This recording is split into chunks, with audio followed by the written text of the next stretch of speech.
الحمد لله رب العالمين نحمده ونستعينه ونؤمن به ونتوكل عليه ونعوذ بالله من شرور أنفسنا ومن سيئات أعمالنا من يهده الله فلا مضل له ومن يضلل فلا هادي له أشهد أن لا إله إلا الله وحده لا شريك له أشهد أن محمدا عبده ورسوله أرسله بالهدى ودين الحق ليظهره على الدين كله ولو كره المشركون اللهم صل على محمد وعلى آل محمد كما صليت على إبراهيم وعلى آل إبراهيم إنك حميد مجيد اللهم بارك على محمد وعلى آل محمد كما باركت على إبراهيم وعلى آل إبراهيم إنك حميد مجيد أما بعد فإن خير الحديث كتاب الله وخير الهدي هدي محمد صلى الله عليه وسلم وشر الأمور محدثاتها وكل بدعة ضلالة وكل ضلالة في النار يا أيها الذين آمنوا اتقوا الله حق تقاته ولا تموتن إلا وأنتم مسلمون أعوذ بالله من الشيطان الرجيم بسم الله الرحمن الرحيم نتلو عليك من نبأ موسى وفرعون بالحق لقوم يؤمنون إن فرعون علا في الأرض وجعل أهلها شيعا يستضعف طائفة منهم يذبح أبناءهم ويستحيي نساءهم إنه كان من المفسدين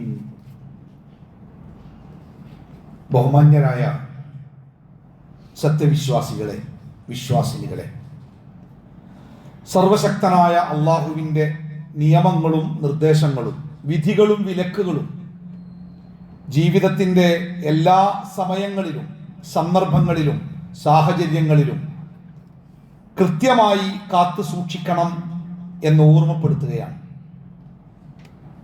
അല്ലാഹു സുബ്ഹാനഹു വ തആല യഥാർത്ഥ മുത്തഖികളുടെ കൂട്ടത്തിൽ നമ്മെ ഏവരെയും ഉൾപ്പെടുത്തി അനുഗ്രഹിക്കുമാറാവട്ടെ. മഹാനായ പ്രവാചകൻ മൂസാ നബി അലൈഹിസ്സലാത്തു വസ്സലാമുമായി ബന്ധപ്പെട്ട് മുഹറം മാസത്തിലെ 10ാമത്തെ ദിവസം നമ്മളൊക്കെ നോമ്പ് നോറ്റ് റസൂലുള്ളാഹി സ്വല്ലല്ലാഹു അലൈഹി വസല്ലമ നമുക്ക് പഠിപ്പിച്ചു തന്ന ആ ചരിത്രം മനസ്സിലാക്കി അത് ജീവിതത്തിൽ പകർത്തേണ്ട രൂപത്തിൽ പകർത്താൻ സന്നദ്ധരാവണമെന്നാണ് ഈ ചരിത്രങ്ങൾ നമ്മെ ഓർമ്മപ്പെടുത്തുന്നത്. മഹാനായ പ്രവാചകൻ മൂസാ നബി അലൈഹി സ്വലാത്തു വസ്സലാം നമ്മളൊക്കെ ഏറെ കേട്ട ഒരു പേരാണ്. അള്ളാഹുവിൻ്റെ ലക്ഷക്കണക്കിന് പ്രവാചകന്മാരുടെ കൂട്ടത്തിൽ പ്രത്യേകം എടുത്തു പറഞ്ഞ 5 പ്രവാചകന്മാരിൽ ഒരാളാണ് മൂസ അലൈഹി സ്വലാത്തു വസ്സലാം. നൂഹ് നബി അലൈഹി സ്വലാത്തു വസ്സലാം, ഇബ്രാഹിം നബി അലൈഹി സ്വലാത്തു വസ്സലാം, മൂസ നബി അലൈഹി സ്വലാത്തു വസ്സലാം, ഈസ നബി അലൈഹി സ്വലാത്തു വസ്സലാം, മുഹമ്മദ് മുസ്തഫ സ്വല്ലല്ലാഹു അലൈഹി വസല്ലം. ഈ 5 പ്രവാചകന്മാർ. ആ പ്രവാചകന്മാരിൽപ്പെട്ട മൂസ നബി അലൈഹി സ്വലാത്തു വസ്സലാമിനെയാണ് വിശുദ്ധ ഖുർആനിൽ അല്ലാഹു തആല ഏറ്റവും കൂടുതൽ ആവർത്തിച്ച് നമ്മളെ ഓർമ്മപ്പെടുത്തുന്നത്. ഖുർആനിൽ 133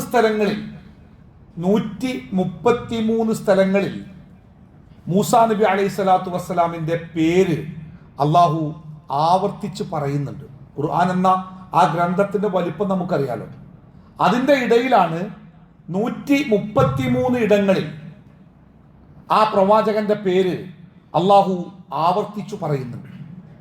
ഫിറഔന്റെ കാലത്ത് ജീവിക്കുകയും മൂസാ നബിയുടെ കാലത്ത് ജീവിക്കുകയും മൂസാ നബി അലൈഹി സ്വലാത്തു വസ്സലാമിൻ്റെ ആദർശത്തിൻ്റെയും വിശ്വാസത്തിൻ്റെയും ഏറ്റവും വലിയ ശത്രുവാവുകയും ചെയ്ത ആ കാലഘട്ടത്തിലെ ഭരണാധികാരി ഫറോവ അല്ലെങ്കിൽ ഫിർഔൻ, ഇത് ഒരു രാജവംശത്തിന്റെ പേരാണ്. ഒന്നിലേറെ ഫറോവമാർ ഉണ്ടായിട്ടുണ്ട് ഈ ലോകത്ത്.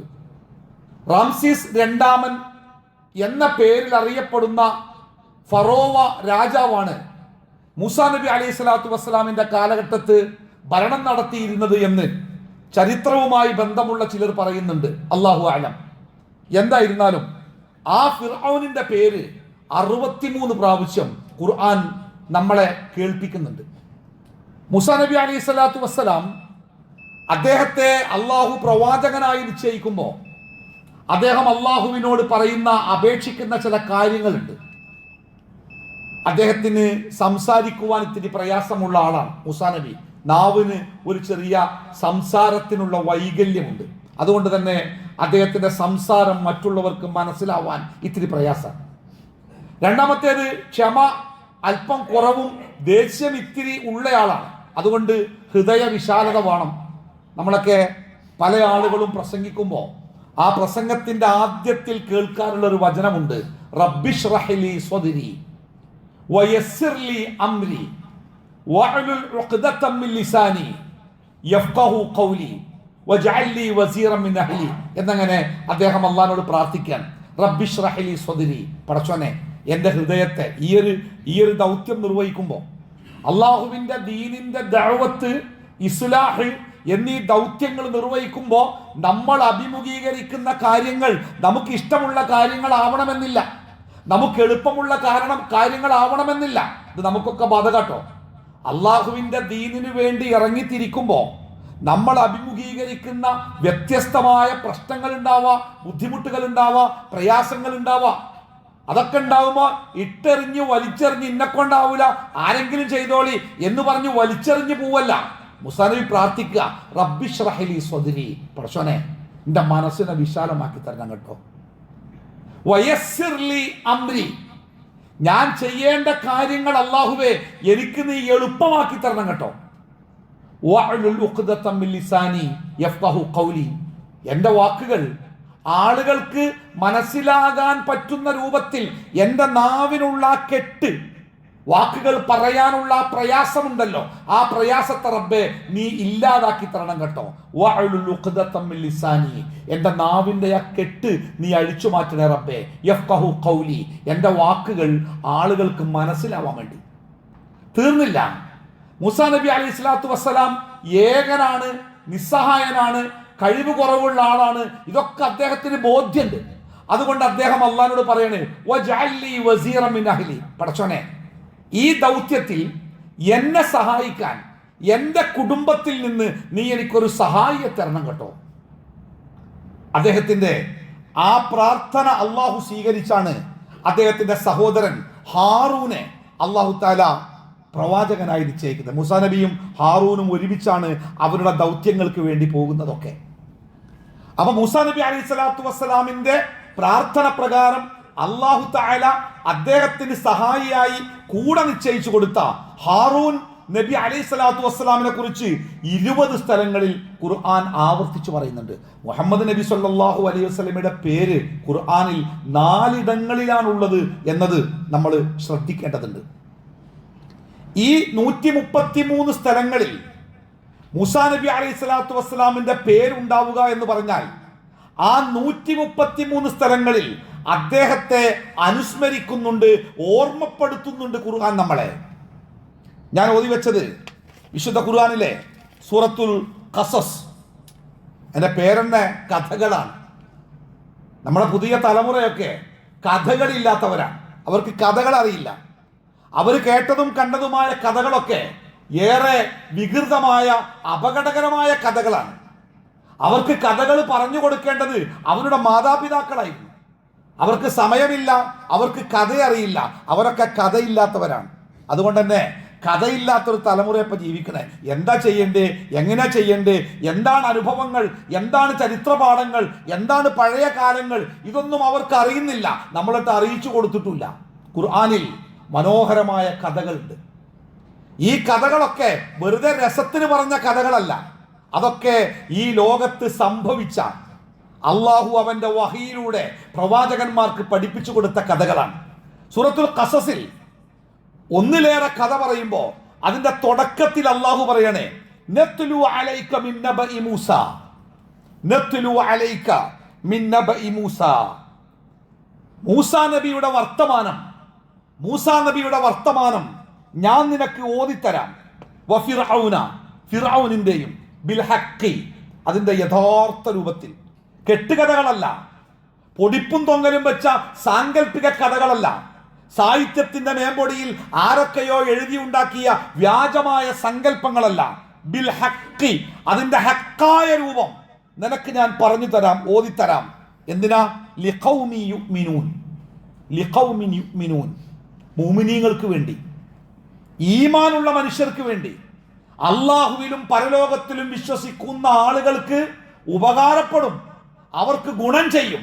അതുകൊണ്ട് അവർക്ക് വേണ്ടി മൂസാ നബി അലൈഹി സ്വലാത്തു വസ്സലാമിന്റെ കഥ ഞാൻ നിനക്ക് പറഞ്ഞു തരാം, ഓതിത്തരാം എന്ന് പറഞ്ഞ് സൂറത്തുൽ ഖസസിൽ, സൂറത്തുൽ ശുആ, സൂറത്തുൽ ത്വാഹ, അങ്ങനെ വിശുദ്ധ ഖുർആനിലെ ഒരുപാട് സൂറത്തുകളിൽ, സൂറത്തുൽ ബഖറ മുതൽ ഇങ്ങനെ എടുത്താലേ ഒരു 2 പേജ് മറിക്കുമ്പോൾ അതിന്റെ ഇടക്ക് എവിടെയെങ്കിലും നമ്മൾ മൂസാ നബിയുടെ പേരൊന്ന് കാണും, ആ ചരിത്രം ഒന്ന് കേൾക്കും. അത്ര അള്ളാഹു ആ പ്രവാചകന്റെ പേര് ആവർത്തിച്ച് പഠിപ്പിക്കുന്നുണ്ട്. ഞാൻ എൻ്റെ മുഴുവൻ സഹോദരന്മാരോടും സത്യസന്ധമായിട്ടും ആത്മാർത്ഥമായിട്ടും പറയട്ടെ, മൂസാ നബി അലൈഹി സ്വലാത്തു വസ്സലാമിന്റെ ചരിത്രം നമ്മൾ പഠിക്കണം. ആ ചരിത്രത്തിൽ ഒരുപാട് പാഠമുണ്ട് നമുക്ക്. വർത്തമാനകാലത്ത് ഇന്ന് നമ്മൾ അനുഭവിക്കുന്ന ഒട്ടധികം പ്രശ്നങ്ങൾക്കും പരിഹാരങ്ങൾക്കും ആ ജീവിതത്തിൽ അതിന് പരിഹാരങ്ങളുണ്ട്, രക്ഷാമാർഗങ്ങളുണ്ട്, മോചനത്തിന്റെ മന്ത്രങ്ങളുണ്ട്, മാറ്റത്തിന്റെ വലിയ വിപ്ലവത്തിന്റെ വഴികളുണ്ട്. അതൊക്കെ ഉണ്ട് മൂസാ നബി അലൈഹി സ്വലാത്തു വസ്സലാമിന്റെ ജീവിതത്തിൽ. നബി സല്ലല്ലാഹു അലൈഹി വസല്ലമ മദീനയിലേക്ക് ചെല്ലുമ്പോൾ മദീനയിലെ ജൂതന്മാരും ക്രിസ്ത്യാനികളും ഒക്കെ ഈ ദിവസം നോമ്പ് നോൽക്കുന്നത് കണ്ട്, നമ്മൾ മുമ്പ് പറഞ്ഞ ഹദീസുമായി ബന്ധപ്പെട്ടതാണ്. അപ്പൊ റസൂലുള്ളാഹി സ്വല്ലല്ലാഹു അലൈഹി വസല്ലം അവരോട് ചോദിക്കുന്നുണ്ട്, എന്തുകൊണ്ടാണ് നിങ്ങൾ ഇന്ന് നോമ്പ് നോൽക്കുന്നത്? അവർ പറഞ്ഞു, ഹാദാ യൗമുൻ അളീമുൻ, ഇന്നൊരു മഹത്തായ ദിവസമാണ്, ഇന്നാണ് അൻജല്ലാഹു മൂസ വഖൗമഹു, ഇന്നത്തെ ദിവസത്തിലാണ്, ഈ മുഹറം 10-നാണ് അള്ളാഹു മൂസാ നബി അലൈഹി സ്വലാത്തു വസ്സലാമിനെയും അദ്ദേഹത്തിന്റെ കൂടെയുള്ളവരെയും ഫറോവ എന്ന ധിക്കാരിയായ, അതിക്രമകാരിയായ, അഹങ്കാരിയായ ആ നേതാവിന്റെ കീഴിൽ നിന്ന് രക്ഷപ്പെടുത്തുകയും എല്ലാത്തിനും കഴിവുണ്ടായിരുന്ന ആ അക്രമികളെ അള്ളാഹു നശിപ്പിക്കുകയും ചെയ്തത് ഈ ദിവസമാണ് അല്ലേ? അപ്പോ അള്ളാഹുവിന്റെ പ്രവാചകൻ അവരോട് പറഞ്ഞു, എങ്കിൽ വനഹ്നു അഹഖു ബിമൂസ മിൻകും, നിങ്ങളെക്കാൾ മൂസയോട് ബാധ്യതയുള്ളവൻ, ബന്ധമുള്ളവൻ ഞങ്ങളാണ്. നമുക്ക് വലിയ ബന്ധമുണ്ട് മൂസാ നബിയുമായിട്ട്. അദ്ദേഹത്തിന്റെ ചരിത്രവും അദ്ദേഹം സഞ്ചരിച്ച വഴികളും നമുക്ക് ഒരുപാട് പാഠങ്ങൾ നൽകേണ്ടതാണ്. നമ്മുടെ ജീവിതത്തിലെ ഒരുപാട് പ്രശ്നങ്ങൾക്ക് പരിഹാരമാണ്. നോക്കൂ നിങ്ങൾ, ഞാൻ ഈ ഒരു ആയത്ത് നിങ്ങളുടെ മുമ്പിൽ ഓതാം. ഞാൻ ആ ആയത്തിന്റെ അർത്ഥം മാത്രം പറയാം. ആ ആയത്ത് അത് കേൾക്കുമ്പോൾ ഒരു വിശ്വാസിക്ക് ബോധ്യമാകും വർത്തമാനകാല സാഹചര്യത്തിൽ ആ ആയത്ത് നൽകുന്ന സന്ദേശം എന്താണ്. ഇന്ന ഫിർഔന അലാ ഫിൽ അർളി, ഇന്ന ഫിർഔന, ഈ പറയപ്പെട്ട ഫിർഔൻ മൂസാ നബി അലൈഹി സ്വലാത്തു വസ്സലാമിന്റെ കാലഘട്ടത്തിൽ രാജ്യം ഭരിച്ചിരുന്ന അക്രമിയായ, അതിക്രമകാരിയായ, അഹങ്കാരിയായ ഫിർഔൻ. ഇന്ന് അങ്ങനത്തെ രാജാവിനെ കിട്ടാൻ പ്രയാസ, കാണാൻ പ്രയാസ. അന റബ്ബുക്കുമുൽ അഅല, അതാണ് ആ രാജാവ് ആ നാട്ടുകാരോട് പ്രഖ്യാപിച്ചത്, ഞാനാണ് നിങ്ങളുടെ ഏറ്റവും ഉന്നതനായ റബ്ബ്, രക്ഷിതാവ്, ഞാനാണ് നിങ്ങളുടെ ആരാധ്യൻ, എന്നെയാണ് നിങ്ങൾ ആരാധിക്കേണ്ടത്. അദ്ദേഹം ചോദിക്കുന്നുണ്ട് തന്റെ സദസ്സിലുള്ളവരോട്, ഞാനല്ലാത്ത മറ്റേതെങ്കിലും ആരാധ്യന്മാരെ നിങ്ങൾ എവിടെയെങ്കിലും കാണുകയോ കേൾക്കുകയോ ചെയ്തിട്ടുണ്ടോ? അദ്ദേഹത്തിന്റെ പ്രീതി പിടിച്ചുപറ്റാൻ മത്സരിക്കുന്ന ആ സദസ്സ് പറഞ്ഞു, ഇല്ല, അങ്ങാണ് ഞങ്ങളുടെ ആരാധ്യൻ. അയാൾ അഹങ്കാരത്തോടെ പറഞ്ഞു, ഞാനല്ലാത്ത മറ്റൊരാരാധ്യൻ നിങ്ങൾക്ക് ഉണ്ടാവരുത്. അത്ര അഹങ്കാരിയായ ഫിർഔൻ. ആ ഫിർഔൻ അലാ ഫിൽ അർളി, ആ ഫിർഔൻ ഭൂമിയിൽ ഔന്നിത്യം കാണിച്ചു. അതായത് ഞാനാണ് ഏറ്റവും വലിയവൻ, എന്നെ തകർക്കാനോ, എന്നെ ഇല്ലാതാക്കാനോ, എന്നെ പരാജയപ്പെടുത്താനോ, എന്നെ ധിക്കരിക്കാനോ ഈ ഭൂമിയിൽ ആരുമില്ല. ഇന്ന ഫിർഔന അലാ ഫിൽ അർളി വജഅല അഹ്ലഹാ ശിയഅൻ. അദ്ദേഹം, ആ രാജാവ്, തൻ്റെ ആളുകൾ അവർ തൻ്റെ മുമ്പിൽ അടിമകളെ പോലെ ജീവിക്കാൻ വേണ്ടി അയാൾ കണ്ടെത്തിയ മാർഗം അദ്ദേഹത്തിൻ്റെ ജനതയെ വംശീയമായി വേർതിരിച്ചു. ഒരാൾക്കൂട്ടത്തെ, ഇപ്പൊ ഈ ആൾക്കൂട്ടം, ഒരു പള്ളിയിൽ വന്ന ആൾക്കൂട്ടം, ഈ ആൾക്കൂട്ടത്തെ, ഇപ്പൊ എനിക്കെതിരെ ഈ ആൾക്കൂട്ടം വരികയാണ് എന്ന് വിചാരിക്കുക. ഈ ആൾക്കൂട്ടത്തെ ദുർബലമാക്കാൻ എൻ്റെ മുമ്പിലുള്ള ഏറ്റവും വലിയ തന്ത്രം എന്താ അറിയോ? നിങ്ങളെ ശിഥിലമാക്കുക. ഒന്നുകിൽ നിങ്ങളുടെ രാഷ്ട്രീയത്തിന്റെ പേരിൽ, ഞാനൊരു രാഷ്ട്രീയം പറഞ്ഞാൽ നിങ്ങൾ ഒരു പക്ഷേ 3 or 4 കക്ഷികളാവും, അല്ലെങ്കിൽ തറവാട് പറഞ്ഞാൽ നിങ്ങൾ അതിലേറെ കക്ഷികളാവും, അല്ലെങ്കിൽ നിങ്ങളുമായി ബന്ധപ്പെട്ട വേറെ ഏതെങ്കിലും കാര്യം പറഞ്ഞാൽ നിങ്ങൾ അതിലേറെ കക്ഷികളാവും. ശക്തമായ ഒരു സമൂഹത്തെ, ആ സമൂഹത്തിന്റെ ശക്തിയെ ഇല്ലാതാക്കാൻ ഏറ്റവും നല്ല മാർഗം ആ സമൂഹത്തെ വംശീയമായിട്ട് വേർതിരിക്കുക എന്നതാണ്. ഇന്ന് മാത്രമല്ല, അന്ന് മുതലേ ലോകത്ത് നിലനിൽക്കുന്ന ഏറ്റവും വലിയ അതിക്രമത്തിന്റെ ഭാഷയാണിത്. ഇന്ത്യയിലെ ജനങ്ങൾ മുഴുവനും വെള്ളക്കാരോട് ഒറ്റക്കെട്ടായി പൊരുതിയപ്പോ അവർ കണ്ട മാർഗമായിരുന്നു അവരെ ഹിന്ദുക്കളും മുസ്ലിങ്ങളുമായി വേർതിരിച്ച് അവരെ ഭിന്നിപ്പിക്കുക. ആ ശക്തി 2ആയി പകുത്തുപോയി അല്ലേ? പിന്നെയും പിന്നെയും പല രൂപത്തിൽ, പല ബ്രാക്കറ്റുകളിൽ, പല ഗ്രൂപ്പുകളിൽ വേർതിരിക്കപ്പെട്ടപ്പോ ആ ശക്തി ക്ഷയിച്ചുപോയി. ഈ ഒരു പരമാർത്ഥത്തിന് നമ്മൾ ഇന്ന് ജീവിക്കുന്ന ലോകവുമായിട്ടോ സാമൂഹ്യ സാഹചര്യവുമായിട്ടോ വല്ല ബന്ധമുണ്ടോ? ആളുകളെ കക്ഷികളായിട്ട് ഷിയഅൻ, അവരെ വംശീയമായിട്ട് കണ്ട് വേർതിരിക്കുക. വംശീയമായിട്ട് വേർതിരിക്കുമ്പോൾ മനുഷ്യന്റെ ഉള്ളിൽ വംശീയത കുത്തിവെക്കുമ്പോൾ ഞാനുമായി ബന്ധപ്പെട്ടവർ മാത്രം ഉന്നതരാവുകയും ഞാനുമായി ബന്ധപ്പെടാത്തവരൊക്കെ അധമന്മാരായി മാറുകയും ചെയ്യുന്ന ഒരു മാനസികാവസ്ഥ മനുഷ്യന്റെ മുമ്പിലുണ്ടാവും. ആ മാനസികാവസ്ഥ ഇസ്ലാം അങ്ങേയറ്റം തുടച്ചു നീക്കിയൊരു കാര്യമാണ്. അതാണ് മക്കയിൽ പ്രവാചകൻ അവസാനമായി പ്രഖ്യാപിച്ച പ്രഖ്യാപനം: ഒരറബിക്ക് അനറബിയെക്കാളോ കറുത്തവന് വെളുത്തവനെക്കാളോ ഒരു പ്രത്യേകതയുമില്ല. ഇന്ന വംശം, ഇന്ന ഗോത്രം, ഇന്ന വിഭാഗം, ഇന്ന തറവാട്, ഇന്ന പാർട്ടി, ഇന്ന ജോലി, ഇന്ന മേഖല, ഇന്ന നാട്, ഒരു പ്രത്യേകതയുമില്ല. ഇന്ന അക്രമക്കും അത്തഖാക്കും, അള്ളാന്റെ അടുക്കൽ പരിഗണിക്കപ്പെടുന്നത് തഖ്വ മാത്രമാണ്. ഫിറഔൻ, കുറുക്കന്റെ ബുദ്ധിയുള്ള ഫിറഔൻ, അദ്ദേഹത്തിന്റെ നാട്ടിലെ മഹാഭൂരിപക്ഷം ആളുകളും ബനൂ ഇസ്രായേല്യരാണ്.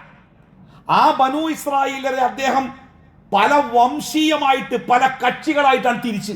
അതോടുകൂടി അവർ തമ്മിൽ തല്ലാൻ തുടങ്ങി. അങ്ങനെ അലാ ഫിൽ അർളി വജഅല അഹ്ലഹാ ശിയഅൻ, അവരെ അദ്ദേഹം വേർതിരിച്ചു പലതായിട്ട്. തീർന്നില്ല. യസ്തളീഫു ത്വായിഫത്തൻ മിൻഹും, അവരിൽപ്പെട്ട ഒരു വിഭാഗത്തെ അയാള് വളരെ മോശക്കാരാക്കി. ഒന്നിനും പറ്റാത്തവരാണ്, നിങ്ങൾ നാടില്ലാത്തവരാണ്, പൗരത്വം നിന്നില്ലാത്തവരാണ്, ആറില്ലാത്തവരാണ്, അങ്ങനെ അവരെ പറ്റ ദുർബലരാക്കി.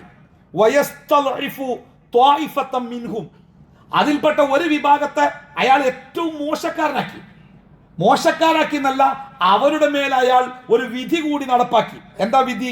യുദബ്ബിഹു അബ്നാഹും. ഇത്ര ക്രൂരമാണ്. അവരുടെ കൂട്ടത്തിൽ പിറക്കുന്ന ആൺകുട്ടികളെയൊക്കെ കൊല്ലണം. വയസ്തഹ്യി നിസാഹും, അവരിൽ പിറക്കുന്ന പെൺകുട്ടികളെ ജീവിക്കാൻ അനുവദിക്കണം. ഒരു സമൂഹത്തിൽ പുരുഷന്മാർ ഇല്ലാതാവുകയും സ്ത്രീകൾ മാത്രമാവുകയും ചെയ്താൽ ആ സമൂഹത്തിന്റെ അവസ്ഥ എത്രമാത്രം ദയനീയമാണ്. ഒരു കുടുംബത്തിൽ തന്നെ ആണുങ്ങളില്ലാതെ സ്ത്രീകൾ മാത്രമാകുന്ന ഒരു കുടുംബത്തിന്റെ, ഒരു വയസ്സായ 95 വയസ്സ് കഴിഞ്ഞ ഒരാളെങ്കിലും ചാരുകസേരയിൽ ചാരി കൊലായ്മ ഇരിക്കാണ്ടെങ്കിൽ ആ വീടിനൊരു ധൈര്യമുണ്ട്. അതും കൂടി ഇല്ലാത്തൊരു വീടിന്റെ അവസ്ഥ എന്താ നോക്കാം നിങ്ങൾ. അന്ന് ഒരു വിഭാഗത്തെ തൻ്റെ ശത്രുക്കളായേക്കും തനിക്കെതിരായേക്കും എന്ന് കണ്ട ഒരു വിഭാഗത്തെ അദ്ദേഹം ദുർബലരാക്കി എന്ന് മാത്രമല്ല, അവർക്ക് മേൽ അയാൾ ഒരു വിധി കൂടി നടപ്പാക്കി. എന്താണ്? അവരിൽ പിറക്കുന്ന ആൺകുട്ടികളെയൊക്കെ കൊല്ലണം, അവരിലെ പെൺകുട്ടികളെ ജീവിക്കാൻ അനുവദിക്കണം. ഇന്നഹു കാന മിനൽ മുഫ്സിദീൻ, അയാൾ വലിയ കുഴപ്പക്കാരനായിരുന്നു, വലിയ അക്രമിയായിരുന്നു. എന്നിട്ട് അള്ളാഹു പറയുന്നു, നോക്കൂ, വനുരീദു അൻ നമുന്ന അലല്ലദീന ഇസ്തുദ്ഇഫു ഫിൽ അർളി. ഇത് ഫിറഔന്റെ തന്ത്രം. ആ കൂട്ടത്തിൽ നിന്ന് ഒരാൾ പോലും വളർന്നു വലുതാവാൻ പാടില്ല, തനിക്കെതിരെ ആണൊരുത്തനായിട്ടൊരാളും നെഞ്ചു വിരിച്ച് എഴുന്നേറ്റ് നിൽക്കാൻ പാടില്ല എന്ന ഫിറഔനിന്റെ തന്ത്രമാണ് ഈ നടപ്പാക്കപ്പെട്ടത്. പക്ഷേ നോക്കൂ നിങ്ങൾ, എന്നാൽ വനുരീദു അല്ല പറയണേ, നാം ഉദ്ദേശിച്ചത് അന്നമുന്ന അലല്ലദീന സ്തുദ്ഇഫു ഫിൽ അർളി, ഭൂമിയിൽ ദുർബലരാക്കപ്പെട്ട അടിച്ചമർത്തപ്പെട്ട ആ ജനവിഭാഗത്തിന് ഔന്നിത്യം നൽകാൻ അള്ളാഹു തീരുമാനിച്ചു. വനജഅലഹും അഇമ്മ, അവരെ നേതാക്കന്മാരാക്കാൻ അള്ളാഹു തീരുമാനിച്ചു.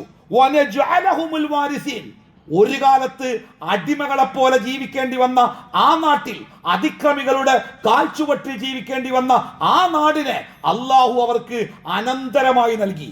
അവർ ആ നാടിന്റെ അവകാശികളായി, അവർ ആ നാടിന്റെ ഭരണാധികാരികളായി. അള്ളാഹ് അതാ തീരുമാനിച്ചത്.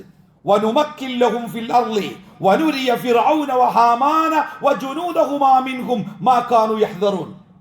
ആ ഫിർഔനിന്റെ വലങ്കൈയായിരുന്ന ഹാമാനും എന്താണോ ഭയപ്പെട്ടത്, ആ ഭയപ്പെട്ടത് അള്ളാഹു അവർക്ക് മുമ്പിൽ കാണിച്ചു കൊടുത്തു. അള്ളാഹു മൂസാ നബി അലൈഹി സ്വലാത്തു വസ്സലാമിന്റെ കഥ തുടങ്ങും മുമ്പ് നമ്മളെ ബോധ്യപ്പെടുത്തുന്ന ഒരു കാര്യമാണ്. ഞാൻ ഈ കാര്യം പറഞ്ഞെന്താ, നിങ്ങൾ നൂറ്റാണ്ടുകൾക്ക് മുമ്പ്, സഹസ്രാബ്ദങ്ങൾക്ക് മുമ്പാണ് മൂസാ നബി അലൈഹി സ്വലാത്തു വസ്സലാമിന്റെ ജീവിതം ഉണ്ടാകുന്നത്. ആ ജീവിതകാലത്ത് അദ്ദേഹം അനുഭവിക്കുന്ന സംഗതികളും അദ്ദേഹത്തിന്റെ കാലഘട്ടത്തിലെ ചരിത്രങ്ങളും, ചരിത്രത്തിന്റെ ചക്രം തിരിഞ്ഞു വരുമ്പോ ഭൂമി ലോകത്ത് അതിങ്ങനെ ആവർത്തിച്ച് വരുമെന്ന് അള്ളാഹു തആല നമ്മളെ പഠിപ്പിക്കുക. അത് ആവർത്തിക്കുന്ന സമയത്ത് ഫിറഔൻമാർ ഭൂമിയിൽ വീണ്ടും ഉണ്ടാകും, ഫറോവമാർ ഭൂമിയിൽ വീണ്ടും ഉണ്ടാകും. ജനങ്ങളെ ചവിട്ടിമരിച്ചില്ലാതാക്കി ദുർബലരാക്കി നശിപ്പിക്കുന്ന ഫറോവമാർ ഇനിയും ഉണ്ടായിക്കൊണ്ടിരിക്കും. പക്ഷേ അവർക്ക് മുമ്പിൽ വിമോചനത്തിന്റെ ഗാഥ പാടാൻ മൂസാ നബി അലൈഹി സ്വലാത്തു വസ്സലാമിന്റെ മാർഗത്തിൽ ജീവിക്കാൻ തയ്യാറുള്ള അവരുണ്ടാവണമെന്ന് ബോധ്യപ്പെടുത്താൻ വേണ്ടിയാണ് ഈ ചരിത്രം അള്ളാഹു നമ്മളെ ബോധ്യപ്പെടുത്തുന്നത്. മൂസാ നബി അലൈഹി സ്വലാത്തു വസ്സലാമിന്റെ ജനനം തന്നെ ഒരത്ഭുതമാണ്. കാരണം രാജാവിന്റെ ഈ കൽപ്പന നിലനിൽക്കുന്ന കാലത്താണ്.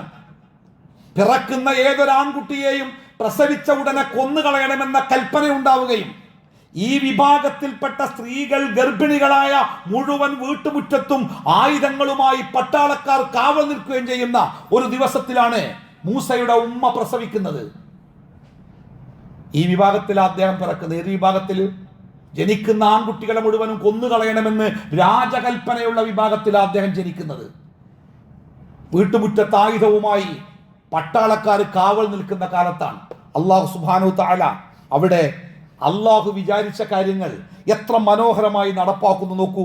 വൗഹൈനാ ഇലാ ഉമ്മി മൂസ അൻ അർളിഇ ഫഇദാ ഖിഫ്തി അലൈഹി ഫഅൽഖീഹി ഫിൽ യമ്മി വലാ തഖാഫി വലാ തഹ്സനി ഇന്നാ റഅദൂഹു ഇലൈകി വജഅലൂഹു മിനൽ മുർസലീൻ. എന്താണ് വാക്കുകൾ? അല്ലാഹു സുബ്ഹാനഹു വ തആല സംസാരിക്കുക നമ്മളോട്. മൂസാ നബി അലൈഹി സ്വലാത്തു വസ്സലാമിന്റെ ഉമ്മയോട് അല്ലാഹ് പറയണേ, വൗഹൈനാ ഇലാ ഉമ്മി മൂസ അൻ അർളിഇ. ഏതൊരു ഉമ്മയുടെയും ഹൃദയമിടിപ്പ് നിലച്ചു പോകുന്ന സമയമല്ലത് അല്ലേ? പ്രസവിക്കുന്ന കുട്ടി ആണാണോ പെണ്ണാണോ എന്നറിയാൻ ഉപകരണങ്ങളില്ലാത്ത കാല. 10 മാസം നൊന്ത് ആ കുട്ടി പുറത്തേക്ക് വരുമ്പോ അതാണായാൽ അവന്റെ തല മുറിഞ്ഞു വീഴുന്നത് സ്വന്തം കണ്ണുകൊണ്ട് കാണേണ്ടി വരുമെന്ന് വിശ്വസിക്കുന്ന ഒരു ഉമ്മയുടെ ബേജാറുകൾ ആലോചിച്ചോ കാണി അല്ലേ? ആ ഉമ്മക്ക് അല്ലാഹ് നിർദ്ദേശം കൊടുക്കുക, നീ പ്രസവിച്ചോ. വൗഹൈനാ ഇലാ ഉമ്മി മൂസ അൻ അർളിഇ, പ്രസവിച്ചു. ഫഇദാ ഖിഫ്തി അലൈഹി, ആ ജനിക്കുന്ന കുഞ്ഞിന്റെ വിഷയത്തിൽ നീ പേടിക്കുമ്പോ, അഥവാ നിന്റെ കുഞ്ഞിനെ കൊല്ലാൻ പട്ടാളക്കാർ വരും എന്ന് നിനക്ക് ബോധ്യമാകുമ്പോ, ഫഅൽഖീഹി ഫിൽ യമ്മി, ഒരു പെട്ടിയിലാക്കിയിട്ട് അവനെ നദിയിലേക്ക് ഇട്ടള, പുഴയേക്ക് ഇട്ടള അല്ലേ? വലാ തഖാഫി, പേടിക്കണ്ട. വലാ തഹ്സനി, സങ്കടപ്പെടും വേണ്ട. ഒരു ഉമ്മ കുട്ടിനെ അല്ലെ, നിങ്ങൾ വിശ്വാസത്തിന്റെ ആദർശത്തിന്റെ വലിപ്പം നോക്കണം നിങ്ങൾ. ഒരു ഉമ്മ, ആ ഉമ്മയോട് അല്ലാഹ് പറയണേ, നിന്റെ കുഞ്ഞിനെ ഒരു പെട്ടിയിലാക്കിയിട്ട് നീ ഒരു പുഴയിൽ ഒഴുക്കിക്കോ. എന്തായാലും ഉമ്മാക്ക് പേടിണ്ടാവില്ലേ? നമ്മൾ വെറുതെ പ്രായമായ കുട്ടി റോട്ടിൽ പോകുമ്പോൾ വൈകുന്നേരം തിരിച്ചു വരുവോളം ഉമ്മാന്റെ ബാപ്പാന്റെ നെഞ്ചിലെ തീയത്രിയ. നമ്മുടെ മക്കൾ അറിഞ്ഞില്ലെങ്കിലും മക്കളെക്കുറിച്ച് നമ്മുടെ തീയ വല്ലാത്ത തീ തന്നെയാണല്ലോ. പക്ഷേ ആ ഉമ്മയോട് അല്ല പറയാ, പേടിക്കണ്ട, വലാ തഹ്സനി, സങ്കടപ്പെടും വേണ്ട. അല്ല പരിഹാരം പറയാ, ഇന്നാ റഅദ്ദൂഹു ഇലൈകി, ആ കുട്ടിയെ ഞാൻ നിനക്ക് തിരിച്ചു തരും, ആ കുട്ടിയെ ഞാൻ നിന്റെ അടുത്തേക്ക് തിരിച്ചു കൊണ്ടുവരും, നിനക്ക് അവനെ ഞാൻ തിരിച്ചു തരും. അതുകൊണ്ട് ഇപ്പൊ ഇതുപോലെ ചെയ്തോ അല്ലേ. വജാഇലൂഹു മിനൽ മുർസലീൻ, അവനെ ഞാൻ, ഈ കുട്ടിയെ പ്രവാചകന്മാരുടെ കൂട്ടത്തിൽ ഒരാളാക്കും അല്ലേ. മൂസാ നബിയുടെ ഉമ്മ ആ കൽപ്പന പോലെ അദ്ദേഹത്തെ നേതിയിലൊടുക്കുന്നു. ഫൽതഖതഹു ആലു ഫിർഔന ലിയകൂന ലഹും അദുവൻ വഹസനാ ഇന്ന ഫിർഔന വഹാമാന വജുനൂദഹുമാ കാനൂ ഖാതിഈൻ. കഥ നിങ്ങൾക്കറിയാം, ഒരുപാട് കേട്ട കഥയാണ്. നദിയിൽ കുളിച്ചുകൊണ്ടിരിക്കുന്ന രാജകുടുംബത്തിലെ ആളുകൾ ഈ പെട്ടി കാണുകയും അവർ തുറന്നു നോക്കുകയും കുട്ടിയെ കാണുകയും ചെയ്തു. അവർ ആ പെട്ടി കൊട്ടാരത്തിലെത്തിച്ചു. വഖാലത്ത് ഇംറഅതു ഫിർഔന ഖുർറത്തു ഐനിൻ ലീ വലക്. ആ പെട്ടി തുറന്ന് കൗതുകമുള്ള കുട്ടിയുടെ മുഖത്തേക്ക് നോക്കിയ ഇംറഅതു ഫിർഔൻ, ഫിർഔന്റെ ഭാര്യ, അവൾ പറഞ്ഞു, ഖുർറത്തു ഐനിൻ ലീ വലക്, എനിക്കും നിങ്ങൾക്കും കൺകുളിർമയുണ്ടാവാൻ ഈ കുട്ടി നമ്മുടെ വീട്ടിലിരിക്കട്ടെ. ലാ തഖ്തുലൂ, രാജാവിനറിയാം കൊല്ലുമെന്ന് പേടിച്ച് ഏതോ ഉമ്മ പുഴയിൽ എറിഞ്ഞതാണ് എന്ന് രാജാവിനറിയാം, ആ നാട്ടിലെ മുഴുവൻ ആളുകൾക്കും അറിയാം. പക്ഷേ രാജ്ഞിയുടെ മനസ്സിൽ അല്ലാഹു ആ കുട്ടിയോടുള്ള വല്ലാത്ത ഒരു സ്നേഹമുണ്ടാക്കിന ആ രാജ്ഞി ദയനീയമായി രാജാവിനോട് പറഞ്ഞു, ലാ തഖ്തുലൂ, കൊല്ലരുത്, ഇവനെ കൊല്ലരുത്. അസാ അൻ യൻഫഅന, വളർന്നു വലുതാകുമ്പോ നമ്മുടെ കൂടെയല്ല വളർന്നേ, നമുക്കിടയിലല്ല വളരുന്നത്, അവൻ നമ്മുടെ ശത്രു ആവൂല, അവൻ നമുക്ക് ഉപകാരപ്പെട്ടേക്കും. ഔ നത്തഖിദഹു വലദാ, അല്ലെങ്കിൽ നമുക്ക് അവനെ ഒരു കുട്ടിയായിട്ട് വളർത്താലോ, ചെറുപ്പത്തിൽ കിട്ടിയതല്ലേ, ഒന്നും അറിയാത്ത കുട്ടിയല്ലേ, നമുക്കവനെ ഒന്നും അറിയാതെ നമ്മളെ ഒരു കുട്ടിയാക്കി വളർത്താം, ഇവനെ കൊണ്ട് നമുക്ക് ഉപകാരം ഉണ്ടായേക്കാം അല്ലേ. നോക്കൂ നിങ്ങൾ, അള്ളാഹുവിൻ്റെ ആ കുട്ടി ജനിക്കരുത് എന്നാഗ്രഹിച്ച് വർഷങ്ങൾക്ക് മുമ്പേ ആ കുട്ടി ജനിക്കാതിരിക്കാൻ ആവശ്യമായ ആസൂത്രണം ചെയ്ത ആ അക്രമിയായ ഭരണാധികാരിയുടെ കൊട്ടാരത്തിൽ ആ കുട്ടി വളരാൻ. ആ കുട്ടിയെ പുഴയിലെറിഞ്ഞപ്പോ ഈ പെട്ടി എന്താകുമെന്നറിയാതെ ഭയപ്പെട്ട ഉമ്മ ഈ കുട്ടിയുടെ സഹോദരി ആ സഹോദരിയോട് പറഞ്ഞു, മോള് പുഴന്റെ കരയിലൂടെ ഇങ്ങനെ നടക്കണം കേട്ടോ, ഈ പെട്ടി എന്താ അവിടെ നോക്കണ്ടേ. ആ കുട്ടി പുഴക്കരയിലൂടെ നടന്നു. താഴെ രാജകുടുംബത്തിലേക്ക് പെട്ടി എത്തുന്നതും ആ പെട്ടിയുമായി അവർ കൊട്ടാരത്തിലെത്തുന്നതും അവിടെ ആള് കൂടിയപ്പോ ആ ആൾക്കൂട്ടത്തിൽ ഒരാളായി ഈ പെൺകുട്ടിയും കൂടി. ആ കുട്ടിക്ക് പാല് കൊടുക്കാൻ, മുല കൊടുക്കാൻ അവിടെ കൂടിയിരുന്ന പാല് കൊടുക്കാൻ സാധിക്കുന്ന കുട്ടികളുള്ള ഉമ്മമാരൊക്കെ ശ്രമിച്ചപ്പോഴും ഒരു സ്ത്രീയുടെയും മുല കുടിക്കാൻ ആ കുട്ടി തയ്യാറായില്ല. കുട്ടി കരഞ്ഞ് വിശന്ന് കരയാ, ആര് മുല കൊടുത്തിട്ടും കുടിക്കുന്നില്ല. വല്ലാത്ത ബേജാറായി, വേവലാതിയായി. ഫഖാലത്ത്, ആ പെൺകുട്ടി അവരോട് പറഞ്ഞു, ഹൽ അദുല്ലുകും അലാ അഹ്ലി ബൈത്തിൻ യക്ഫുലൂനഹു, ഈ കുട്ടിയെ വളർത്താൻ പറ്റിയ ഒരാളെ എനിക്കറിയാം, നല്ല ആളാ, വിശ്വസ്തരാ, നല്ല കുടുംബ, ഞാൻ അവരെ നിങ്ങളുടെ അടുത്തേക്ക് എത്തിക്കട്ടെ. വഹും ലഹു നാസിഹൂൻ, നിങ്ങൾക്ക് നന്മ ഉണ്ടാവുള്ളൂ. ഫറദദ്നാഹു ഇലാ ഉമ്മി, ആ പെൺകുട്ടി ആ തൻ്റെ ഉമ്മാനെ വിളിച്ചു കൊണ്ടുവരിക. അല്ല പറയാണ്, ഫറദദ്നാഹു ഇലാ ഉമ്മി, അവനെ ആ കുട്ടിയെ അല്ല ഉമ്മാക്ക് തിരിച്ചു. നോക്കൂ നിങ്ങൾ, നേരത്തെ പുഴയിൽ ഒതുക്കാൻ നേരത്ത്, ഒഴുക്കാൻ നേരത്ത് അല്ല ഉമ്മാക്ക് കൊടുത്ത വാക്കുണ്ട്, ഇന്നാ റഅദ്ദൂഹു ഇലൈകി, തിരിച്ചു തരും ഞാൻ നിന്റെ കുട്ടിയെ.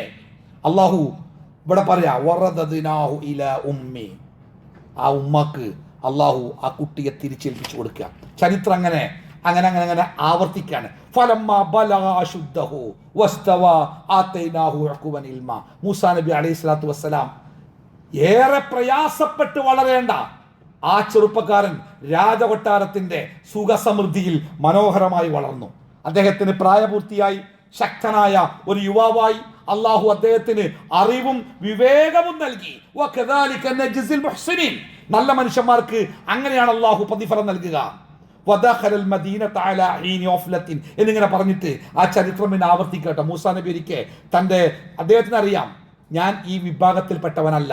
എൻ്റെ വിഭാഗം എന്ന് പറയുന്നത് ഈ നാട്ടിലെ ദുർബലരായ, മർദ്ദിക്കപ്പെടുന്ന, ബലഹീനരായ ബനൂ ഇസ്രായേലരാണ് എന്ന് മൂസാ നബിക്ക് ശരിക്കറിയാം. പക്ഷെ അദ്ദേഹത്തിന്റെ ജീവിത സാഹചര്യം മറിച്ചാൽ ഒരിക്കൽ അദ്ദേഹം കൊട്ടാരത്തിൽ നിന്ന് പുറത്തിറങ്ങിയപ്പോൾ അദ്ദേഹത്തിന്റെ വിഭാഗത്തിൽപ്പെട്ട അഥവാ ബനൂ ഇസ്രായേലിൽപ്പെട്ട ഒരു പാവം മനുഷ്യനെ മറുഭാഗത്തുള്ള രാജകുടുംബവുമായി ബന്ധപ്പെട്ട ആ രാജ്യത്തിലെ അക്രമികളായ ചില ആളുകൾ തെരുവിലിട്ട് അയാളെ ക്രൂരമായി മർദ്ദിക്കുന്ന ഒരാൾ. മൂസാ നബി അലൈഹി സ്വലാത്തു വസ്സലാമിന്റെ ഉള്ളിൽ വല്ലാത്ത രോഷമുണ്ടായി. അദ്ദേഹം പെട്ടെന്ന് ഇറങ്ങിച്ചെന്ന് തൻ്റെ വിഭാഗത്തിൽപ്പെട്ട അല്ലെങ്കിൽ സാധുവായ മനുഷ്യനെ മർദ്ദിക്കുന്ന ആ അക്രമിയെ അദ്ദേഹം കൈകാര്യം ചെയ്തു, അടിച്ചു. അദ്ദേഹത്തിൻ്റെ ശക്തമായ അടിയേറ്റ് ആ അക്രമി മരണപ്പെട്ടു. ആരും ആകെ 3 ആളുകളെ അവിടെ ഉള്ളൂ. ഒന്ന് ഈ ബനൂ ഇസ്രായേലിൽപ്പെട്ട ആള്, 2 മൂസ, 3 ഈ മരിച്ച ആള്. അതുകൊണ്ട് ആരാണ് കൊന്നത് എന്ന് ആരും അറിഞ്ഞില്ല. സംഗതി പിരിച്ചുവിട്ടു. മൂസാ നബി തിരിച്ചു പോന്നു കൊട്ടാരത്തിലേക്ക്. രാജ്യത്താകമാനം ഇങ്ങനെ സംസാരമായി, നമ്മുടെ വിഭാഗത്തിൽപ്പെട്ട ഒരാളെ ആരോ കൊന്നു കളഞ്ഞല്ലോ. പിറ്റേ ദിവസം മൂസാ നബി അലൈഹി സ്വലാത്തു വസ്സലാം പുറത്തേക്ക് ഇറങ്ങുമ്പോൾ തലേ ദിവസം പ്രശ്നമുണ്ടാക്കിയ ബനൂ ഇസ്രായേലിൽപ്പെട്ട അതേ വ്യക്തി വേറെ ഒരാളുമായിട്ട് പ്രശ്നം ഉണ്ടാക്കുന്നു. അപ്പൊ മൂസാ നബിക്ക് മനസ്സിലായി ഇയാൾ പ്രശ്നക്കാരനാണ്. മൂസാ നബി അയാളെ വഴക്ക് പറഞ്ഞു, ദേഷ്യപ്പെട്ടു, നിനക്ക് തന്നെയാണോ പണി? എന്നിട്ട് ആ അക്രമിക്കെതിരെ ബനൂ ഇസ്രായേൽക്കാരനെ സഹായിക്കാൻ മൂസാ നബി ഇറങ്ങി ചെല്ലുമ്പോ ആ ബനൂ ഇസ്രായേൽക്കാരൻ പേടിച്ചു പോയി. തലേന്ന് ഒറ്റയടിക്ക് ഒരാൾ മരിക്കുന്നത് നേരി കണ്ടാളാ. അയാൾ പേടിച്ചിട്ട് ഉറക്കെ വിളിച്ചു പറഞ്ഞേ, ഇന്നലെ അയാളെ കൊന്ന പോലെ ഇന്ന് നീ എന്നെ കൊല്ലാൻ വരികയാണോ? കാട്ടുതീ പോലെ വാർത്ത നാട്ടിലാകെ പടർന്ന് രാജകൊട്ടാരത്തിലെത്തി. രഹസ്യമായി രാജ്ഞി അറിയാതെ ആലോചനകൾ നടന്നു.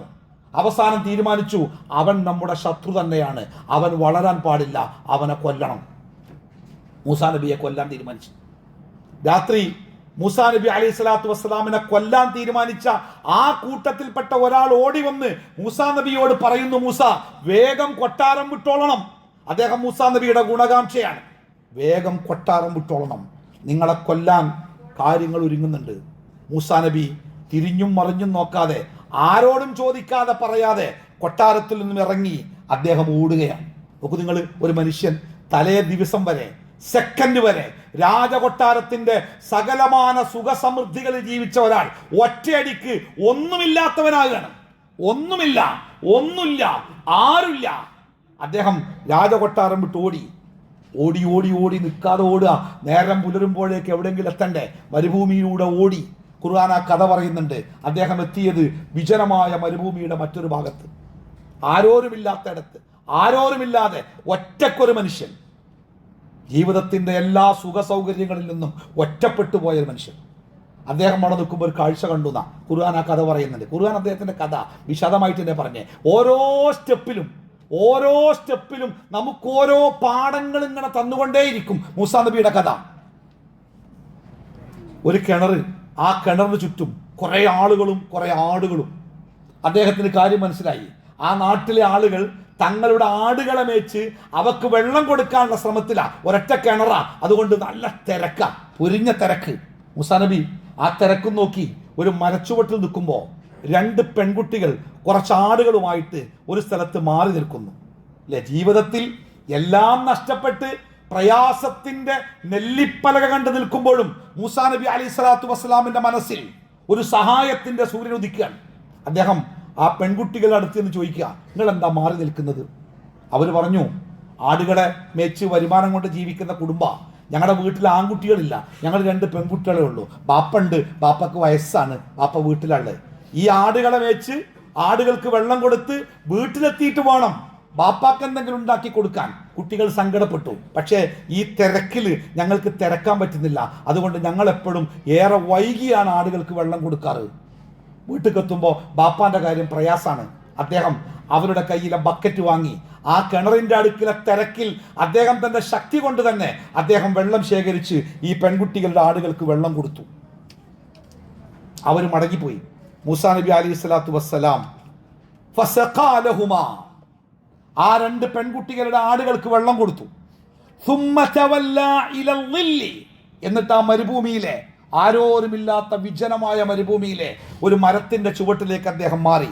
ഫഖാല, നിസ്സഹായതയുടെ പടുകുഴിയിൽ നിന്ന്, ആരോട് എങ്ങോട്ട് എന്ത് എന്നറിയാത്ത ആ വിജനതയിൽ നിന്ന് ധരിച്ച തുണിയല്ലാതെ ഒരു ഭക്ഷണം കഴിക്കാനോ വെള്ളം കുടിക്കാനോ ഒന്നുമില്ലാത്ത അവസ്ഥയിൽ അദ്ദേഹം പ്രാർത്ഥിക്കുന്ന ഒരു പ്രാർത്ഥന, അദ്ദേഹത്തിന്റെ വിശ്വാസത്തിന്റെ ആദർശത്തിന്റെ കരുത്ത് വ്യക്തമാക്കുന്ന പ്രാർത്ഥന. നമ്മളൊക്കെ ചില പ്രയാസങ്ങളിൽ പ്രാർത്ഥിക്കാൻ പറയുമ്പോൾ എത്ര പ്രാർത്ഥിച്ചിട്ട് കാര്യം, ഇനിയെന്താ ഇപ്പൊ പ്രാർത്ഥിച്ചിട്ട് കാര്യം അല്ലേ?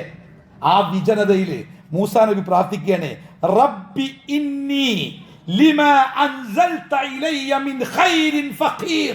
ഓ, എന്താണ് പ്രാർത്ഥന! പടച്ചോനെ, എന്ത് നീ തന്നാലും, അതൊരു തുള്ളി വെള്ളാവാം, ഒരു പിടി വറ്റാവാം, ഒരു ശീലക്കഷ്ണമാവാം, ഒരു തണലാവാം, എന്താവാം, എന്ത് തന്നാലും അതൊക്കെ ആവശ്യമുള്ള ഒരു ഫക്കീറാണ് റബ്ബെ. ഞാപ്പോ ഒന്നുമില്ല, കുടുംബമില്ല, തുണയില്ല, തണിയില്ല, അഭയല്ല, ഭക്ഷണമില്ല, വീടില്ല, വസ്ത്രമില്ല. ഇതൊക്കെ ഉണ്ടായിരുന്ന കൊട്ടാരത്ത് നിന്നാട്ടോ നേരം വെളുക്കുമ്പോ എത്തുന്നതേ. അദ്ദേഹത്തിന്റെ ആ പ്രാർത്ഥന നോക്ക്, റബ്ബി ഇന്നി ലിമാ അൻസൽത ഇലയ്യ മിൻ ഖൈരിൻ ഫഖീർ. അല്ലാഹ്, ഞാൻ ഫഖീറാണ്. എന്തിന് ഫഖീറാണ്? ആവശ്യക്കാരനാണ്. എന്തിന്? നീ എന്ത് തന്നാലും, ഒരു തുള്ളി മഴയുള്ളൂ എങ്കിൽ പടച്ചോനെ, ഒരു വറ്റുള്ളെങ്കിൽ എന്ത് റബ്ബേ, ഈ തരുന്ന എന്തിനും ഇപ്പൊ ഞാൻ ആവശ്യക്കാരനാട്ടോ. ഒന്നുമില്ല. തീവ്രമായ ആദർശത്തിന്റെ പ്രാർത്ഥന നോക്ക്. അപ്പൊ നമ്മളിങ്ങനെ ആലോചിക്കൂല, ആ മരുഭൂമിയിൽ ഒറ്റക്ക് ആരുമില്ലാത്ത അടുത്തുനിന്ന് ആ മരത്തിന്റെ ചോട്ടുന്ന് പ്രാർത്ഥിച്ചെന്താ കാര്യം? ആരാ കേൾക്കാള് അല്ലേ? നോക്ക്,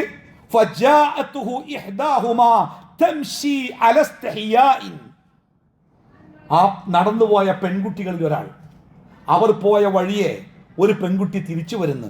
എങ്ങനെ വരുന്നത്?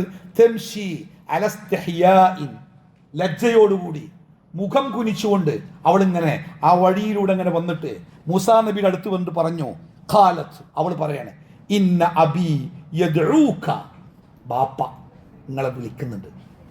ബാപ്പ നിങ്ങളെ വിളിക്കുന്നുണ്ട്. എന്തിനാണ്?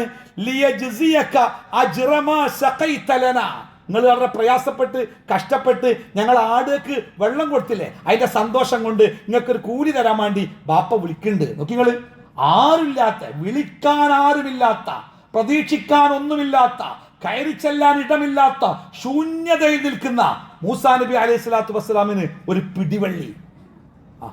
നമ്മളൊക്കെ ജീവിതത്തില് നമ്മൾ ചില കാര്യം പ്രാർത്ഥിക്കുമ്പോൾ എന്താ ഇപ്പൊ പ്രാർത്ഥിച്ചിട്ട് എങ്ങനെയപ്പോ പടച്ചോനെ സഹായിക്കുക, ഇനി എന്ത് സഹായം ഇപ്പൊ എനിക്ക് കിട്ടുക, എന്താ ഇപ്പൊ അതുകൊണ്ട് കാര്യമുള്ളത്? നമുക്കറിയില്ലല്ലോ.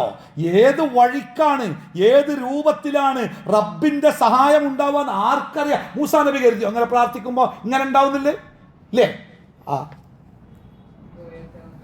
അദ്ദേഹം ആ പെൺകുട്ടിയുടെ കൂടെ ആ വീട്ടിലേക്ക് നടന്നു. ഫലമ്മാ ജാഅഹു, ആ വീട്ടിലെത്തി, വഖസ്സ അലൈഹിൽ ഖസസ, തൻ്റെ കഥകളൊക്കെ, പ്രായമായ അദ്ദേഹം ഒരു പ്രവാചകനാണ് എന്ന് പറയുന്നുണ്ട്, ആ ബാപ്പയോട് ആ കാര്യങ്ങളൊക്കെ പറയുന്നു. ഖാല, അദ്ദേഹം പറഞ്ഞു, ലാ തഖഫ്, മോനെ പേടിക്കണ്ട, നീ ആ പ്രവൃത്തി ചെയ്ത ആ നാടിന്റെ അതിർത്തിക്ക് ഇപ്പുറത്തുള്ള നാട്ടിലപ്പുള്ളത്, നീ ഇവിടെ ആയിരിക്കുന്നിടത്തോളം നിന്നോട് പ്രതികാരം ചെയ്യാനോ നിന്നെ പിടികൂടാനോ ഒരാളും വരൂല, ഒരാൾക്കും സാധ്യമല്ല. അതുകൊണ്ട് ലാ തഖഫ്, നമ്മളെന്താ പറയാ, നമ്മളെടുത്തേക്ക് അങ്ങനെ ഒരാൾ വന്നാൽ എന്താ പറയാ? പേടിക്കണ്ട കേട്ടോ, ധൈര്യമായിട്ട് നിന്നോ, ഒന്നും വരൂല, ധൈര്യമായിട്ട് നിന്നോ. അദ്ദേഹം ധൈര്യം കൊടുത്തു മൂസാ നബിക്ക്. ലാ തഖഫ് നജൗത മിനൽ ഖൗമിൽ ളാലിമീൻ, അതിക്രമകാരികളായ ആ ആളുകളിൽ നീ രക്ഷപ്പെട്ടിട്ടുണ്ട്, നീ ഇപ്പൊ വേറൊരു നാട്ടിലാ, അതുകൊണ്ട് പേടിക്കണ്ട. ഖാലത് ഇഹ്ദാഹുമാ, ആ പെൺകുട്ടികൾ ഒരാൾ പറഞ്ഞു, യാ അബത്തി ഇസ്തഅ്ജിർഹു, പാപ്പ എന്തേലും കൂലി കൊടുക്കി, വലിയൊരു പണിയെടുത്തല്ലേ. ഇന്ന ഖൈറ മൻ ഇസ്തഅ്ജർതൽ ഖവിയ്യുൽ അമീൻ, ഒരു പണിക്ക് നിശ്ചയിക്കാൻ, ഒരു കൂലിപ്പണിക്ക് നിശ്ചയിക്കാൻ, കൂലി കൊടുക്കാൻ ഏറ്റവും നല്ല ആൾ എപ്പോഴും ആരാണ്? അൽ ഖവിയ്യ് അൽ അമീൻ. ഒരാളൊരു പണിക്ക് നിശ്ചയിക്കുമ്പോഴേ ഈ രണ്ട് കാര്യം നോക്കണ്ടേ. ഒരു പണിക്ക് ഒരാളെ നമ്മൾ നിശ്ചയിക്കുമ്പോൾ ഈ രണ്ട് കാര്യം, ഒന്ന് അയാൾ ഖവിയ്യാവണം, എന്താ അർത്ഥം? ആ പണി എടുക്കാനുള്ള കഴിവുണ്ടാവണം. രണ്ട്, അയാൾ അമീനാവണം, അയാൾ വിശ്വസ്തനാവണം. ചതിക്കാൻ കാത്തു നിൽക്കുന്ന, പറ്റിക്കാൻ കാത്തു നിൽക്കുന്ന ഒരാൾ, അല്ലെങ്കിൽ നമ്മൾ കൊടുക്കുന്ന ജോലി ചെയ്യാൻ കഴിവില്ലാത്ത ഒരാൾ, അത് എന്തിന്റെ പേരിലാവാം. നമ്മളൊരു ജോലിക്ക് ഏൽപ്പിക്കുമ്പോൾ അത് നഷ്ടങ്ങളും കഷ്ടങ്ങളും സങ്കടങ്ങളും ബാക്കി ഉണ്ടാക്കും. ഈ പെൺകുട്ടി അതൊരു പാടാട്ടോ. അള്ളാഹ് ഖുർആനിൽ ഈ കാര്യം പറയുന്നത് നമ്മക്കൊരു പാടാവാൻ വേണ്ടിയാ. ഈ പെൺകുട്ടി വാപ്പാനോട് പറയാം, വാപ്പ ഒരു പണിക്കൊരാളെ ഏൽപ്പിക്കുമ്പോൾ അയാൾ കവിയാവുക, ശക്തനാവുക, അമീനാവുക, വിശ്വസ്തനാവുക, ഈ 2 ഗുണമുള്ള ആളല്ലേ നമ്മുടെ ഒരു പണിക്ക് ഏൽപ്പിക്കേണ്ടത്. അതിന് പറ്റിയ ആളാണ്, അതുകൊണ്ട് അദ്ദേഹത്തിന് കൂലി കൊടുക്കണം. അപ്പോൾ ആ ബാപ്പ, ആ 2 പെൺമക്കളുടെ ബാപ്പ, ഒരാൺകുട്ടി ഇല്ലാത്ത ബാപ്പ, മനസ്സിൽ വളർന്നു വലുതായ പെൺകുട്ടികളെ കുറിച്ച് ഏറെ ചിന്തകളുള്ള ബാപ്പ, അദ്ദേഹത്തിന്റെ ചിന്തയിൽ നിന്നും ഉരുത്തിരിഞ്ഞൊരു വാക്ക്, കാല ഇന്നി ഉരീദു അൻ ഉൻകിഹക യഹ്ദബ്നതയ്യ ഹാതൈനി. എൻ്റെ 2 പെൺമക്കളിൽ ഒരു പെൺകുട്ടിയെ ഞാൻ നിനക്ക് കല്യാണം കഴിച്ചു തരട്ടെ. ഓ, ഒരു മനുഷ്യന് നോക്കിങ്ങൾ, ആരോരുമില്ലാത്ത, ഒന്നുമില്ലാത്ത ശൂന്യത. ഇന്നത്തെ കുട്ടികളെ ഭാഷയെ പറഞ്ഞ പൂർണ്ണമായിട്ടും ഏറില മൂസാ നബി നിൽക്കണേ. ആ മൂസാ നബി അലൈഹി സ്വലാത്തു വസ്സലാമിനോട് ആ മരുഭൂമിയിലെ മനുഷ്യൻ പറയാ, എൻ്റെ ഒരു മകളെ ഞാൻ നിങ്ങൾക്ക് കല്യാണം കഴിച്ചു തരട്ടെ. അല്ലേ, നോക്കിങ്ങൾ ആ പ്രാർത്ഥന ഇങ്ങനെ ഒഴുകി വരിക. പടച്ചോനെ, എന്ത് നീ തന്നാലും അതൊക്കെ ആവശ്യമുള്ള അവസ്ഥയിലാട്ടോ ഞാൻ എന്ന് പറഞ്ഞ മൂസാ നബിക്ക് അള്ളാഹ് കൊടുക്കുക. എന്നിട്ടോ കല്യാണം കഴിക്കാൻ പറയുമ്പോൾ അതിൻ്റെ കൂടെ പറയുന്നൊരു വാക്ക് കൂടി നമ്മൾ ശ്രദ്ധിക്കണം കേട്ടോ. എൻ്റെ 2 പെൺമക്കളിൽ ഒരാളെ ഞാൻ നിനക്ക് കല്യാണം കഴിച്ചു തരാം. അലാ അൻ തഅ്ജുറനി 8 ഹിജജിൻ. കല്യാണം കഴിക്കാം. എന്താ ഡിമാൻഡ് അറിയോ? മഹർ വേണം. വിവാഹം കഴിക്കണോ, മഹർ വേണം.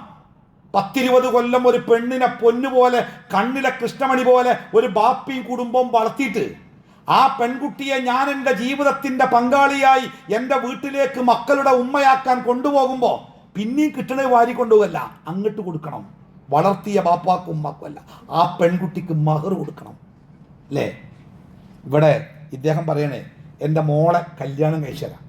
മഹറായിട്ട് എന്താണല്ലോ ഒന്നുമില്ലല്ലോ. പക്ഷെ അദ്ദേഹം തന്നെ പറയണേ, 8 കൊല്ലം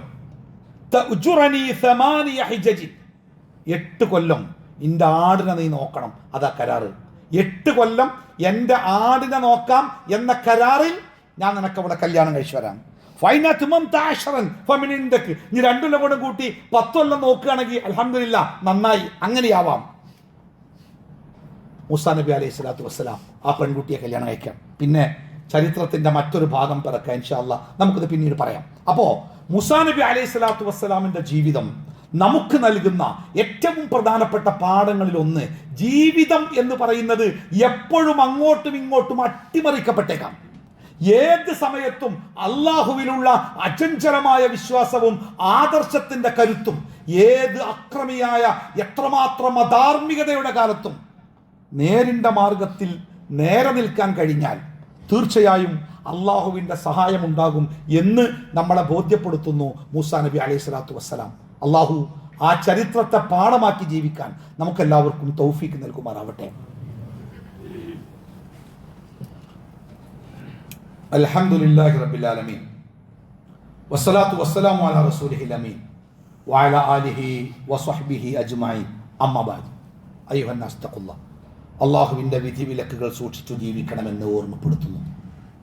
ഇന്നലെ ഒരു മദ്രസ അധ്യാപകൻ്റെ ആത്മഹത്യയുമായി ബന്ധപ്പെട്ട ചില വർത്തമാനങ്ങൾ ഏറെ ചർച്ച ചെയ്യപ്പെട്ടു നാട്ടിലൊക്കെ. ഒരു സാധു മദ്രസ അധ്യാപകൻ, ജീവിക്കാൻ വേണ്ടി ഏറെ കഷ്ടപ്പെടുന്ന ഒരാൾ, വേറെ വരുമാനമൊന്നുമില്ലാത്ത ഒരു പാവം, ബാങ്കിൽ നിന്ന് ലോൺ എടുത്ത് തൻ്റെ സ്വപ്നം പോലത്തെ ഒരു വീട് വെച്ച് വീട്ടിയിട്ടും അവസാനം 5 ലക്ഷത്തിലേറെ വീണ്ടും കടം ബാക്കി കിടക്കുന്നു. പലരോടും സഹായം ചോദിച്ചിട്ടും കിട്ടാതെ വന്നപ്പോൾ അവസാനം ഒരു പുഴയിൽ അയാൾ തൻ്റെ ജീവിതം അവസാനിപ്പിച്ചു. ഇതാണ് ആകത്തുക. ഇത് ചർച്ച ചെയ്യുമ്പോൾ പല കോലത്തിലാണ് ചർച്ച ചെയ്യുന്നത്. പല ആളുകളും അവരവർക്ക് ഇഷ്ടപ്പെട്ട രൂപത്തിലും മറ്റുള്ളവരെ കുറ്റപ്പെടുത്താനും ഈ സംഭവത്തെ ഉപയോഗിക്കുന്നു. 2-3 കാര്യങ്ങൾ നമ്മൾ ശ്രദ്ധിക്കണം. ഒന്ന്, നമ്മുടെ നാട്ടിലെ ഉസ്താദുമാരുടെ ജീവിതത്തിൻ്റെ അവശത.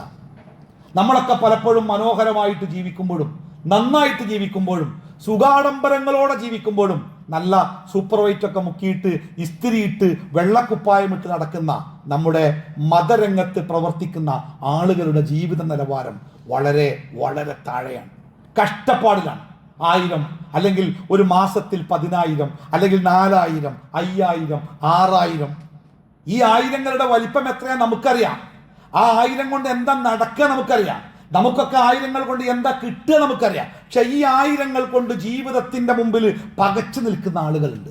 അൽഹംദുലില്ലാ നമ്മുടെ മഹല്ല് ഈ പ്രയാസം കുറേയൊക്കെ മനസ്സിലാക്കി അത് പരിഹരിക്കാൻ ശ്രമിക്കുന്ന മഹല്ല. പക്ഷേ ചുറ്റുപാടുകളിലൊക്കെ ഇപ്പോഴും ഈ കണ്ണീരിൻ്റെ ഉപ്പുകൾ പല സ്ഥലത്തും ഉണ്ട്. അതുകൊണ്ട് ഈ മതരംഗത്ത് പ്രവർത്തിക്കുന്ന, അത് പഠിക്കാനും പഠിപ്പിക്കാനും നേതൃത്വം കൊടുക്കാനും ഒക്കെ ശ്രമിക്കുന്ന ആളുകൾ, അവരുടെ പ്രശ്നങ്ങളും പ്രയാസങ്ങളും ഒക്കെ നമ്മൾ മനസ്സിലാക്കണം. അതിന് തർക്കിക്കാൻ നിൽക്കാതെ ആ പ്രശ്നപരിഹാരത്തിന് എന്താണോ ആവുക അത്തരം കാര്യങ്ങൾ സമൂഹത്തിൻ്റെ ഒരു ബാധ്യത. കാരണം അവരില്ലാതായാൽ നമ്മുടെ സമൂഹത്തിൻ്റെ മുഖം വേറൊന്നായിരിക്കും.